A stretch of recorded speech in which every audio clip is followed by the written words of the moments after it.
อยนะครับโอ้ปลาทุกคนโอ้ดูปลาของเราครับเยอะจัดครับทุกคนโอ้โหนี่เพื่อนๆปลายักษ์ของเรามันสูงนะครับผมสวัสดีครับวันนี้มาพูดกับจอดได้ยังครับวันนี้ผมพาเพื่อนไปทอดแหงแล้วครับผมวันนี้ผมมากับปามโคเดอร์ครับแล้วก็ไปโจวาครับมาดูครับว่าวันนี้เราจะได้ปลาหรือเปล่านะครับวันนี้ผมพันจอวางมาด้วยนะจอวาไปต่างประเทศเพื่อจะกลับมานะครับผมมาดูกันนะครับให้จังหวัดดานานะครับ วันนี้เราจะดังแบบว่าโอ้โหเลยเนาะมาดูกันว่าเราจะได้ปลาเยอะน้อยมันแค่ไหนก็ยังไม่รู้นะครับผมมาดูกันนะครับไปครับผมดูมีสูตรหลงด้วยครับผมเรื่องหลงครับผมไปเลยครับมาดูกันนะครับว่าเราจะได้ปลาหรือเปล่านะครับผม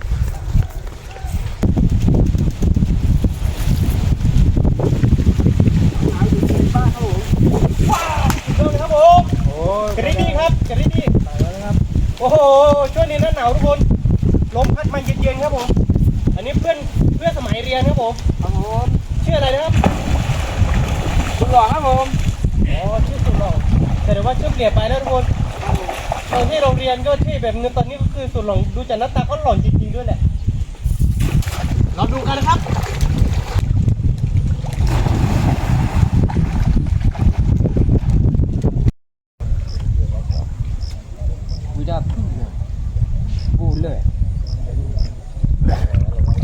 Kita ba? Babi ah.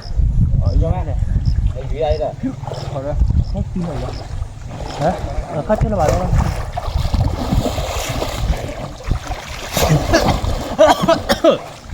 Nang aroy kiki.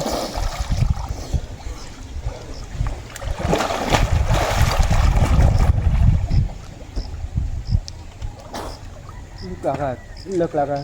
Luk kuda abad lo dah.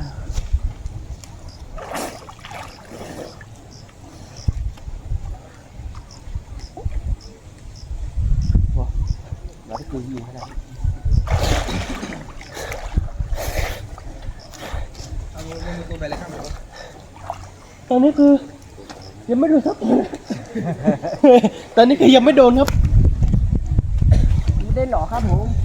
โอ้บอกอย่าวันนี้เราจะได้ปลาหรือเปล่าเนี่ยปลาได้ครับแล้วก็น้ำเย็กน้ำมาครับทุกคน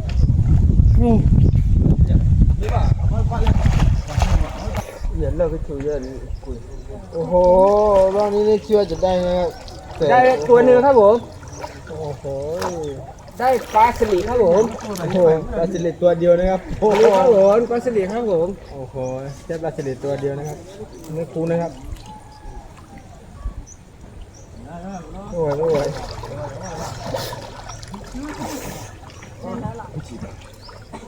เนี่ย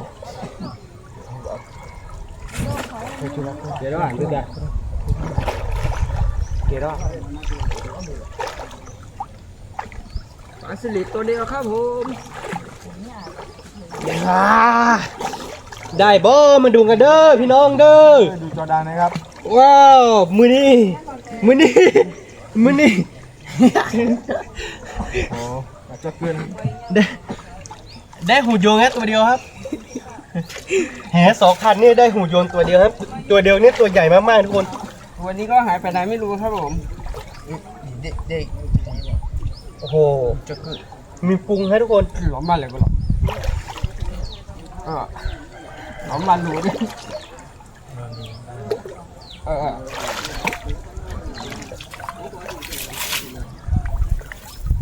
เฮ้ยรอบนี้ไม่หมักเลยทุกคนเราจะไปดูอีกทีว่าจะได้หรือเปล่านะครับจำนำเราจะไปลงใหม่ครับตอนนี้มันโดนเจ้าเปิดกับปรุงนี่ไม่ไหวทุกคน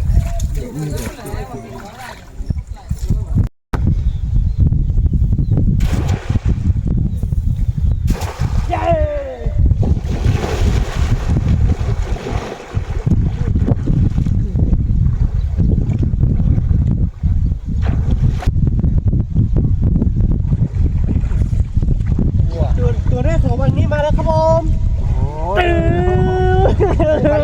ตัวใหญ่นะครับสุดยอดเลยครับผมรวมกันเลย4 คนน่าจะคนกินนะเนี่ยน่าจะพอทุกคนได้คนกินนะผม1 2 3 4 คนนี่น่าจะคนกินนะวันนี้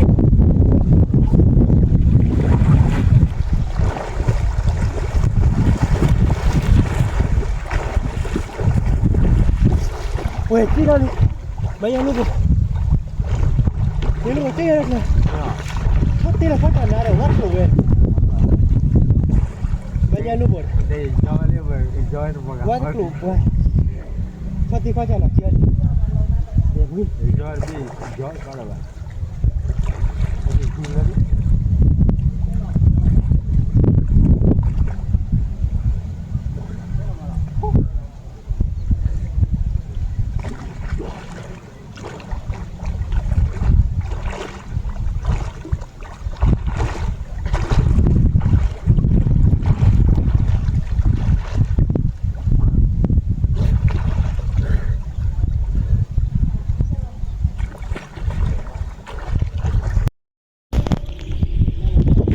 น้ำวันนี้น้ำเย็นมากโอ้ยเราวันแห่ตกหลังเนี่ยได้ปลาดีแต่เราหวังคับนี่ปลาไม่มีหรือว่าจะมีน้อยเดี๋ยวเราจะลองไปหวังตรงปลาได้นะเดี๋ยวเราจะหวังคันนางก่อนรอบหนึ่ง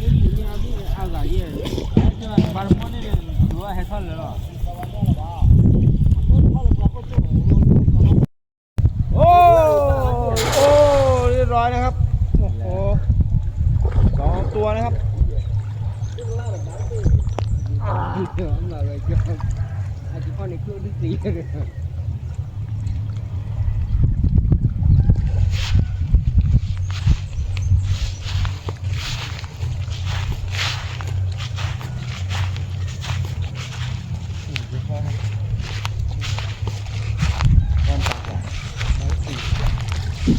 รอบนี้คือผมจะไม่ดำน้ำนะทุกคนคือผมจะลองดึงแบบว่าแบบนี้ครับไม่รู้ว่ามันจะติดลังหรือเปล่านะ ของมีเงินดูนะครับจอนาจะได้กี่ตัวนะครับ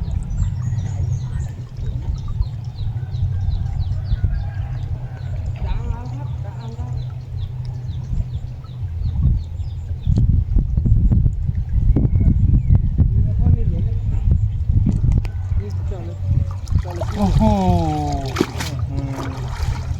ไม่ได้จับหมดเลยครับหวาผมจะลงตรงนี้นะหวาลองดูว่าจะได้กี่ตัวครับ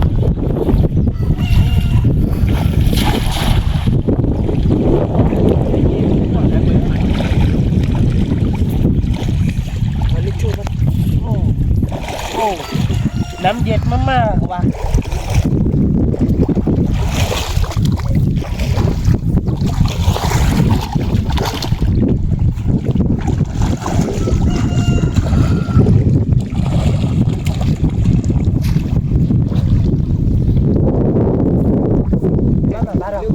ถามว่าเล่นแล้วผมก็มาแล้วครับ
ว้าวโอเคหรอได้ว้าวได้รอบตัวนึงทุกคนปลาช่อนตัวใหญ่ครับตัวนึงก็ตัว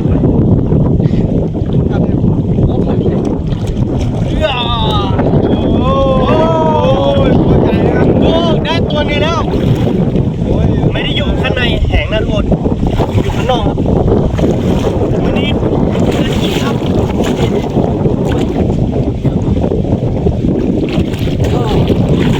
ชอบตัวใหญ่ครับวันนี้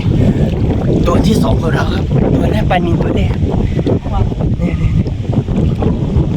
โอ้ย ทุกคนได้ตัวนี้แล้วครับ ตัวใหญ่นะครับตัวนี้ใหญ่ที่สุด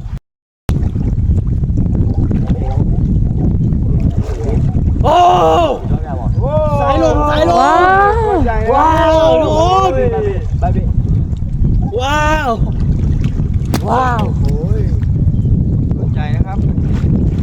ตัวใหญ่นะครับเจ้าตัวเล็ก ปัดกดปัดกด ปลูกนะครับโอ้ย โอ้ปลาได้ปลากดนี่นะว้าว เอ้ยแกหรอ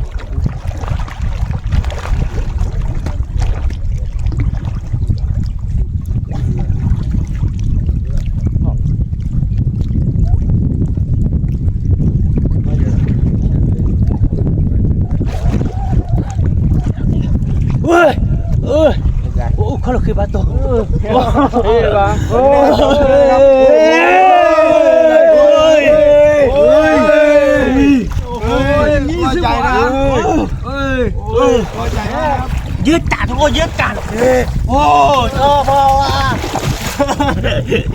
โอ้ยทุกคนโอ้ได้คนใหญ่เลยทุกคนโอ้ โอ้ปลาทุกคนโอ้ปลามาปลายเอาไป โอ้ โอ้ แน่นอนครับผม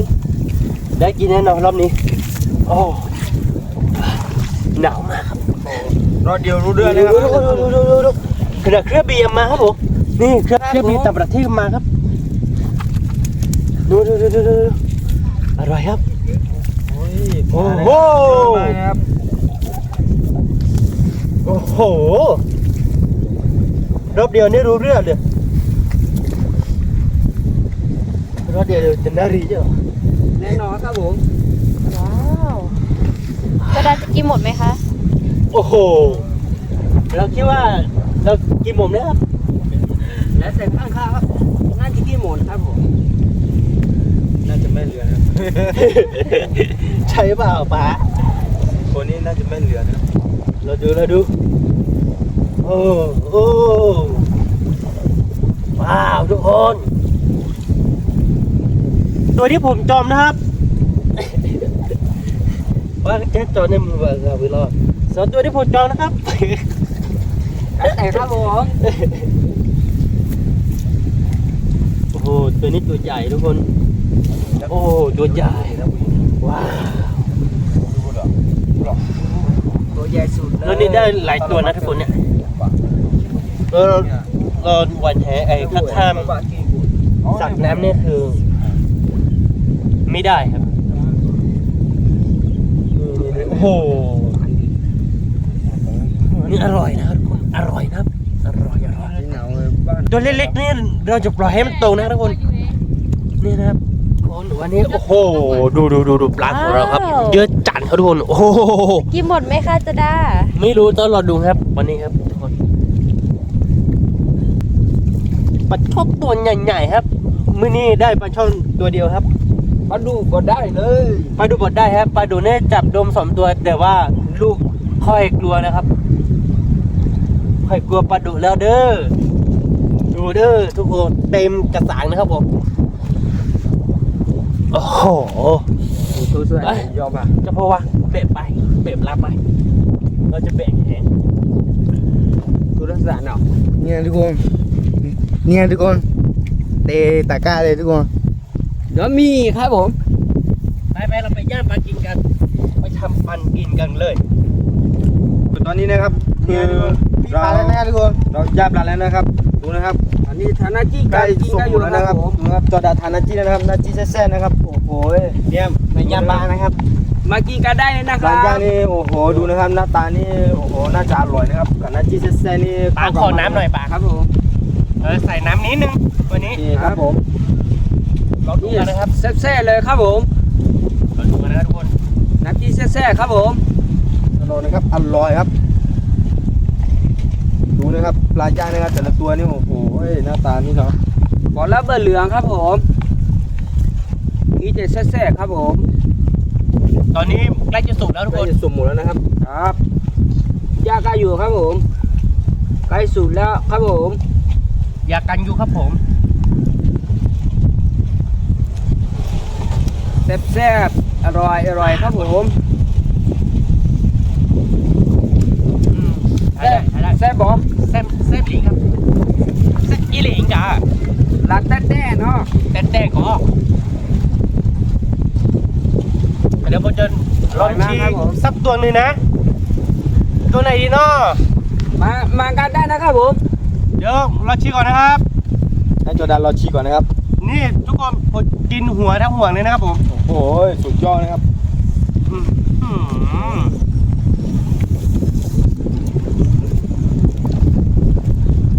คอยเบอร์กันครับผมแซ่บบ่แซ่บอ่ะ นี่ครับนี่ครับนี่ครับนี่ครับ ครับผม อ่า โอ้ยโจดันชิมไปแล้วนะครับเป็นยังไงครับ อร่อยไหมครับรสชาติเป็นไงครับบรรยากาศหรือเปล่า ดูทุกคนขนาดฟ้ายังสวยขนาดนี้ จะไม่อร่อยได้ยังไงครับของกินเขาหลอกขนาดนี้ แน่นอนครับผม มานี่เพื่อนๆโอ้โหปลานี้ปลาอะไรนะแม่ปลาในเหรอ ปลานี้ครับแต่ต่อย่านนี่โอ้โห มันคล้ายๆปลาในใช่ไหม ใครปลาในนะครับดูนะครับ โอ้โห ตอนนี้ ข้าวหนึ่งก็ ปลานี้ครับผม สีนี้นะครับ หอมด้วยครับผม หอมสมชื่อกะละมันเต็มไถแล้วครับทุกคน แซ่บอีหลีครับผม ใกล้สุกใกล้จะหมดแล้วนะตอนนี้จมพวาอร่อยไหมคะจมพวาคือตอนนี้ยังไม่ได้กินเลย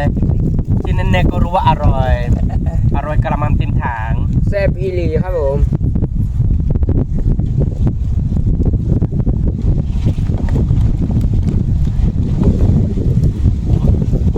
ลมพัดมันเย็นๆนะทุกคนคือเราไปวันแหงนี่ดังน้ำนี่หนาวมากบ้านนอกก็แบบนี้แหละเนาะ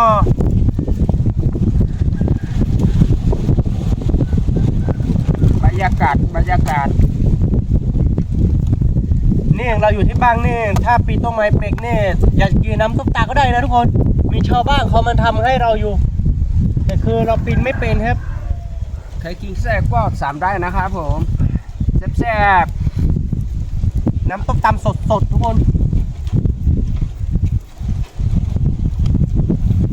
แต่ผมไม่ค่อยชอบกินนะเพราะว่ามันหวานเกินไปทุกคน ๆพี่เจ๊คงครับผม โอ้โห ไม่ขนไม่อร่อยครับผม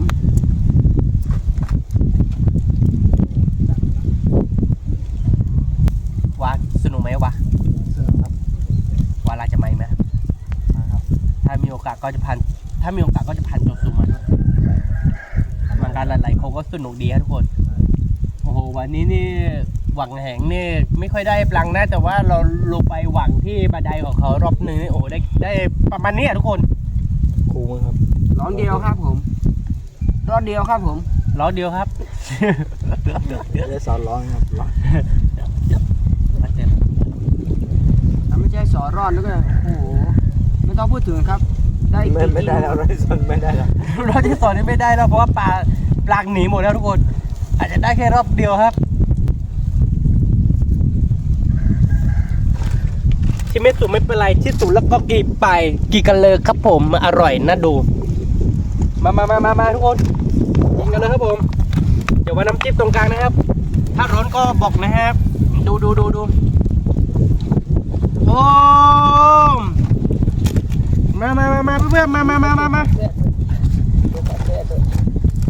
นี่เพื่อนปลาย่างของเรามันสุกแล้วครับผมมันสุกแบบว่าสุกพอดีครับไม่ได้สุกมากเกินไปเนื้อมันจะหวานครับคุณลองกินกันแล้วผมลุยกันแล้วครับผมทุกคน ปลาในบ่อครับผม นี่ทุกคนดูเด็ดมันจะร้อนแต่ว่าคือมันไม่ร้อนนะครับ นี่เราจุดไฟด้วยแล้วก็กินปลาไปด้วยแล้วก็เพราะว่า ตัวนะครับ ตอนนี้อากาศมันหนาวครับทุกคนกินไปแล้วก็พิมพ์ไฟไปด้วยครับ ครับผมใช่ไหม แต่มันไม่รู้คำเดียวว่าอร่อยแซ่บอีหลิงเด้อพี่น้องเด้อ ลาเต๊ะ แต่ก่อ โอ้ย มากินเลยหยิบมันเลยเยอะๆเลยไม่เป็นไรเยอะๆนะเดี๋ยวเอาบุ ลำเด้อ ดูป่าจะชมให้ดู ขาใหญ่ๆนะครับโอ้โหคราวนี้ กินแล้วอร่อยนะครับผมมากินกันได้นะครับผม มากินด้วยกันไหมครับทุกคนบอกว่าช่วงนี้มีปลาเยอะครับ แชร์มาได้นะครับผม นี่ นะ มาเลยครับหนองบัวครับผม นี่ทุกคน ตาโบไม่กระสูครับผม ใจนะครับ ล่างมาแล้วก็หยิบเนื้อแบบนี้ เนื้อสดๆเลยครับผม อืม เนื้อสุด นี่เพื่อน ๆสดๆเลยนะนอกจากรอยชี้ให้ดูเนี่ยโอ้โหแซ่บ สุดจัด อร่อยครับเนี่ยทุกคนใครจะใหญ่นะครับ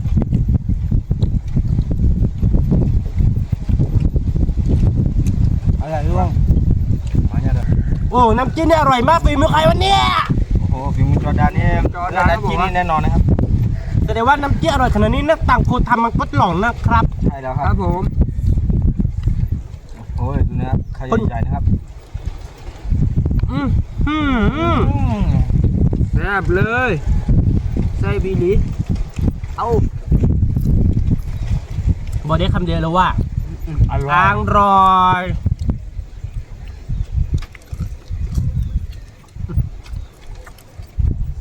อร่อยมาก ไส้บิลิ ๆอร่อยมากๆทุกคนอร่อยจริงๆนะอร่อยมากๆครับ มากินด้วยกันนะครับปลาเราเยอะนะครับ ปลาเยอะนะ นี่ทุกคนปลาขึ้นตัวนะครับโอ้โหไปแล้วนะครับโอ้โหไม่เหลือ ดูจอมพวันชงขึ้นตัวนะครับทุกคน โอ้โห เดี๋ยว ดูนะครับ โอ้ยากินยังไม่หมด กินไหนให้ดูนะครับโอ้โหคราวนี้นะครับใหญ่นะครับ ดูนะทุกคนดูนะนี่ปลาหางแดงตัวทำตัวแล้วนะครับผม โอ้โห จอมพวันกินขึ้นตัวใช่ไหมครับจอมพวันเราดูนะผมจะบอกให้นี่ทุกคนจอมพวันกินขึ้นตัวนะผมจะลากน้ำจิ้มแบบนี้เลยครับผมเมื่อกี้จอมพวันกินขึ้นตัวนะทำตัวแล้วครับผมไม่รู้ว่ามันจะเข้าได้หรือเปล่านะครับ ใหญ่นะครับ กินไก่ใหญ่ๆทุกคนเลยนะครับผม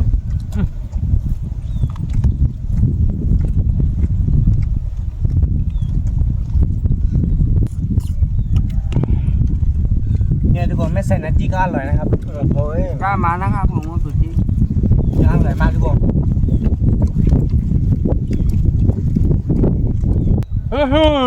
เนี่ยทุกคนเนื้อข้าเขานะครับ เนื้อสดๆเลยครับผม อร่อยว่อง กระดาษ ปลากดทุกคนปลากด เพื่อกำลังกินได้นะครับผม ฮะ บรรยากาศธรรมชาติครับผมแซ่บ โอ้โหมาเนี่ยทุกคนเนื้อข้าเขาใหญ่ๆนะครับ เนื้อขาขาวใหญ่ๆครับ แซ่บ เนื้อขาขาวออกมาครับทุกคนเดี๋ยว แซ่บนะครับผม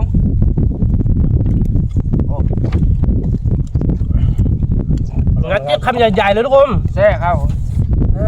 อร่อยมาก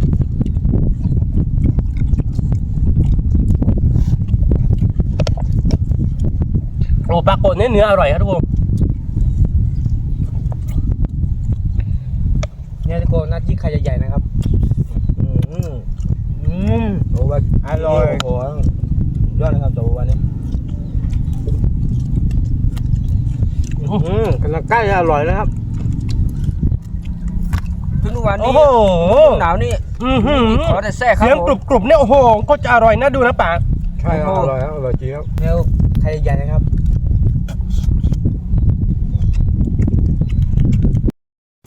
ดูนะทุกคนปลานีทำตัวแล้วผมแต่ของแค่ครึ่งหนึงครับ แบ่งครับแบ่ง ถามจริงครับผม ผมคิดว่าปลานีนี่กี่ทำตัวแบบนี้มันก็น่าจะได้นะทุกคน ไม่รู้ว่ามันมีก้านเยอะหรือเปล่านะฮะดูนะฮะทุกคน มาทำได้นะครับจอดานี่โอ้โห เดี๋ยวมาชงให้ดูนะครับ สุดยอดนะครับ แซ่บหรือไม่แซ่บ โอ้ แซ่บไหม ดูเพื่อนแซ่บบอ โอ้โหไปนะครับจอดาไม่เหลือนะครับจอดา อร่อยไหมไม่ต้องพูดถึงเนาะ งัดจิ๊เต็ม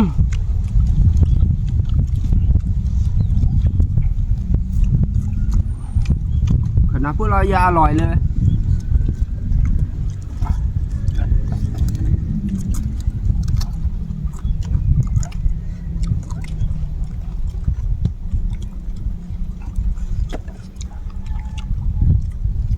วดนี้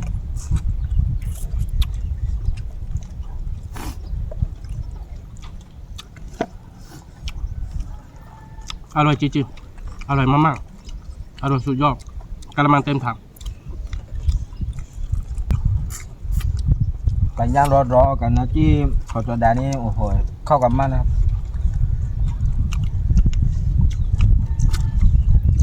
กินข้าวก็ไม่เบื่อนะครับ ใช่ ก็เหลือ ตัวสุดท้ายทุกคนตัวสุดท้าย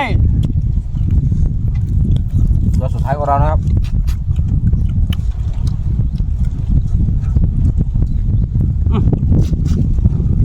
โอ้โห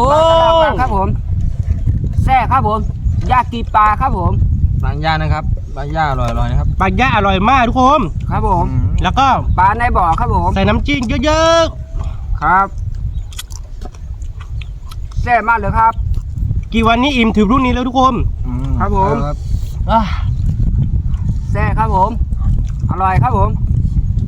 ชวนมากินกันเยอะๆนะครับขอบคุณครับ แต่อร่อยนะครับ รอ แซ่มากเลยรอผลกินดูครับผม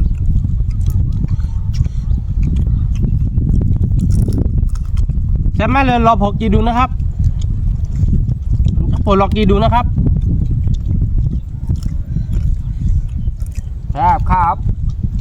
ขอบคุณครับ ใจเย็นๆไม่ต้องรอให้ พี่โจ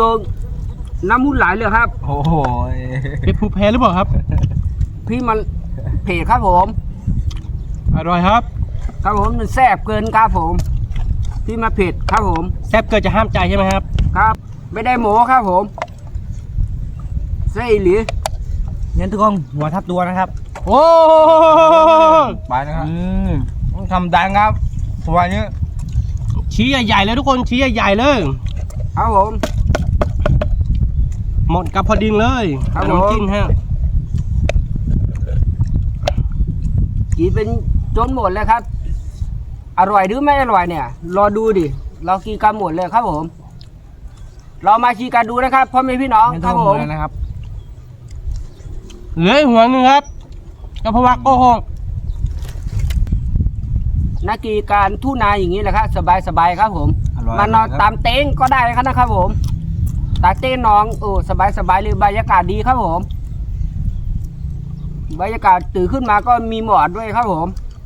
สบายกันเลยครับผม ใช่ หมอกเข้าไปก็มีแต่หมอกครับผม ครับ มีภูเขาครับผม ครับผม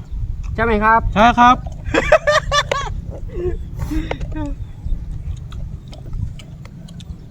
ดูดิวันนี้ผมไม่ได้ไปไหนเลยครับผมขณะผมไปหวานเลยนะเจอหมอกครับผม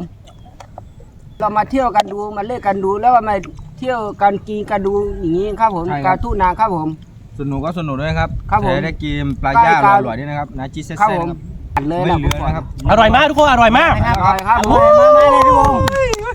สุดยอดเลยวันนี้ ทุกคนเลยนะครับ อร่อยมากเลยครับผม ถ้าเพื่อนๆอยากให้เราไปทำที่อะไรก็เมนบอกนะครับผมเราจะไปทำตามที่เพื่อนๆบอกครับผมใช่ไหมครับตัวว่า ใช่ครับ ใช่ไหมครับปัง ใช่แล้ว ใช่ไหมครับสุดหล่อ ครับผม เราจะไปทำตามที่เพื่อนๆบอกแล้วเราก็จะไปทำแบบว่า เต็มที่ครับผม ใช่แล้วครับ สำหรับที่นี่ก็คงไม่มีอะไรมากถ้าชอบใจคลิปเราก็อย่าลืมกดไลค์กดแชร์เพื่อนๆดูครับและที่สำคัญอย่าลืมกดกระดิ่งเพื่อไม่พลาดคลิปใหม่ๆครับเจอกันคลิปวิดีโอหน้าครับผมสวัสดีครับ